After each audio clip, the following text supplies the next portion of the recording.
opção política dela, não precisa ser expulsa não. Ela tem fé e cumpre as obrigações de filho de Maria e tal. Mas eu peguei muita coisinha assim, eu fui procurando levar com jeito. E Nossa Senhora ajudou. Seu paroquiato de 59 a 67, foi lembrado aqui pelo senador Pompeu, coincide com alguns eventos históricos, como o Concílio Vaticano II. Foi o Concílio Vaticano II. Ou a administração do Padre Odilo.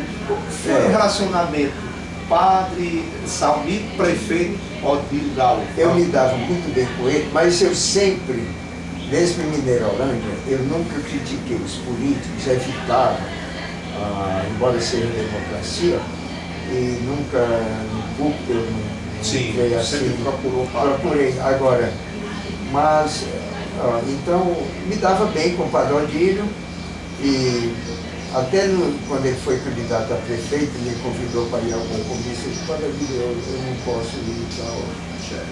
Arrumava um jeito, né, e tal. E uma vez eu fui, ele insistiu, pois eu vou. Aí eu pedi para falar. E quando eu falei, eu disse, bom, eu respeito todos os partidos, esse está dentro da lei, aqui o Padre Odilo está de acordo com a lei, o outro também está, eu não tenho nada contra ele, nem contra o outro. Aí cada católico aqui escolhe. Estou aqui porque ele me convidou, se o outro me convidar eu vou lá também e tal, com todo respeito, me sair dessa maneira. Porque, para mim, eu acho que os católicos não devem ver a política como um mal. Eles devem se aproximar e procurar fazer uma boa política. Porque uma boa política pode ajudar o povo, né?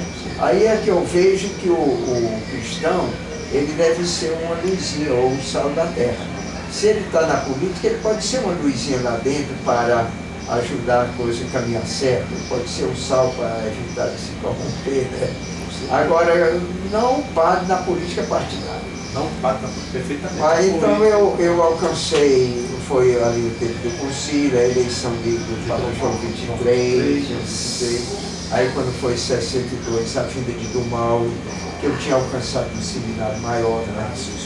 Eu fazia filosofia e Dom Mauro fazia teologia, então eu vim. Agora já antes do concílio, não sei se foi o Espírito Santo, eu já me sentia angustiado com algumas coisas. Por exemplo, eu celebrava o latim, mas eu me sentia mal. Eu digo, oh, meu Deus, tão bonito as leituras, era tudo em latim, as orações belíssimas, e o povo não está entendendo. Está valendo porque estão ali com fé, tudo tem um valor, a missa é o mesmo valor, mas se fosse na língua vernácula, o povo aproveitava mais. Aí o que eu fiz? Na hora, por conta própria, eu comecei a cometer falhas. Aí eu fazia assim, na hora da leitura da epístola, pelo menos, eu não lia mais em latim. Eu mandava uma pessoa já ler em português. E outras coisas mais.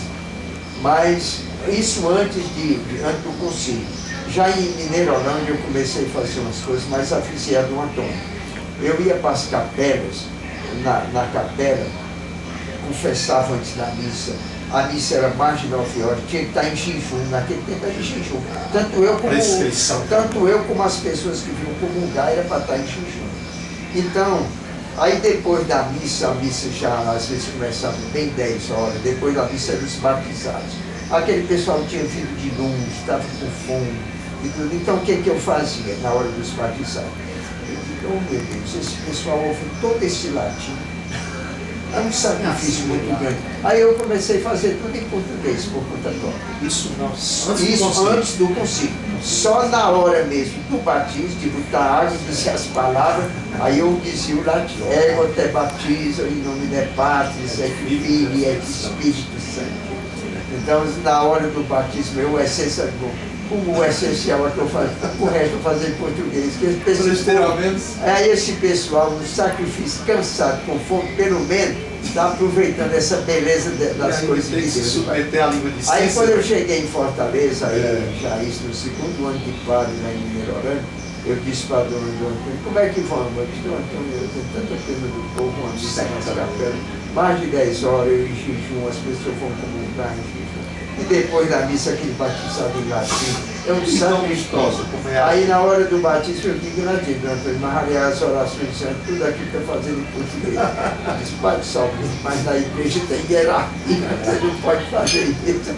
Aí quando eu voltei, eu digo, oh meu Deus, do Antônio eu respeito, não vou dizer nada, mas eu vou continuar em português. Deus sabe, bem do povo. Nosso Senhor vai aceitar uma exceção. Aí depois, as confissões. Era muita gente para se confessar e eu sozinho. Em comunhão não tinha ministro da Eucaristia também, tudo era gente. Aí então o que eu fazia? Eu ouvia os pecados e dizia, agora fica ali esperando. Eu vou dar uma absolvição coletiva. Em vez de dar individual a cada um, para ganhar tempo, não era nem, não só por mim, que era um cansaço grande, como também eles esperando, né? Aquela fila grande e um padre só para confessar. Então, eu ouvia os pecados, passava a penitência, agora aguarde ali, quando tiver um grupo de 10, juntar 10 ali, eu vou e dou a absolvição coletivamente. Em vez de dizer, ego te absolvo, eu disse, ego vos absolvo. No plural. Os pronomes resolvidos, questão de mudança de pronome. De modo que o senhor vai me entender já. Com certeza. Aí outra coisa, a missa, o padre de costa por costa, eu me sentia mal. Aí as leituras eu comecei a fazer de frente, sabe? Leitura do Evangelho, eu virava assim. Mini concílio, já ia porque renovar. antes do concílio, o padre lia o Evangelho de costa para o povo, em latim de costa para o povo. Aí eu comecei a virar para o povo e comecei a ler em português por conta própria. Outra coisa, antes do concílio, eu, o Padre Elmas e outros, que a gente se reunia uma vez por semana, em Senador Pompeu, às vezes outra paróquia, para uma hora de adoração santíssima. Depois daquela hora de adoração, a gente ia conversar sobre os problemas da igreja e da paróquia. Aí a gente abordava esse problema de latim, missa de costa, e também o padre, o tipo de padre, um homem retirado do meio do povo, com a roupa diferente, isolado. A gente dizia, olha, Nosso Senhor foi para o meio do povo, usou a linguagem do povo e usava a roupa que o povo usava. Ele só se distinguia pelo testemunho, pelo bom exemplo. Então eu vou no trem de Batina, onde eu chegar ali, as pessoas se formalizam, ou mudam a conversa, sem até medo. Aí a gente disse, rapaz, se a gente andar paisano, muitos não sabem que a gente é padre. O Teixeira aqui acompanhava pois sem é. saber. Aí eles não sabem que a gente é padre, a gente começa a conversar e faz até uma evangelização. Aí eles pensam assim, um negro desse, um homem desse, para também as coisas de Deus. Porque antes, coisa de Deus, era só o padre que falava e o padre só que batia. Então a gente achou que devia andar paisano. Aí começamos, fomos pioneiros. A gente ia para Iguatu, para a reunião, e ele disse, tudo a paisano. Quando chegamos lá, que já tinha sido criada a diocese, Dom Mauro disse, olha, vocês, Padre Elmas, Padre Salvino, Padre Teixeira, vocês não podem vir, tá andando na cidade, vocês têm que vir de Batina. E aqui as reuniões também de Batina. E lá dentro, as reuniões, os outros de Batina, a gente ia paisando. Lá no diocesano. Diocesano, aqueles padres mais velhos ficavam horrorizados. E a gente dizia... Quem era na época? Padre Macedo? Era Padre Macedo, tinha aquele que era Vigário, já estava? Vigário lá no Cedro, aquele com o senhor o Vigário Costa. Então eles aquilo eram...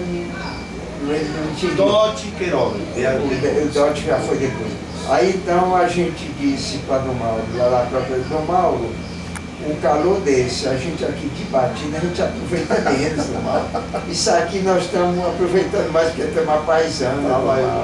Aí ninguém discutia, ninguém não agredia o bispo, ficava calado, mas continuava. Aí Dom Mauro, com o tempo, começou a paisana também. Foi aderindo. Com o tempo estava Dom Mauro vindo para a reunião a paisana e depois contando a paisana. O que a gente queria depois, tudo isso aconteceu. Pois bem.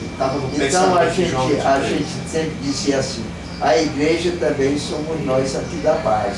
E algumas coisas poderão mudar com a influência da gente.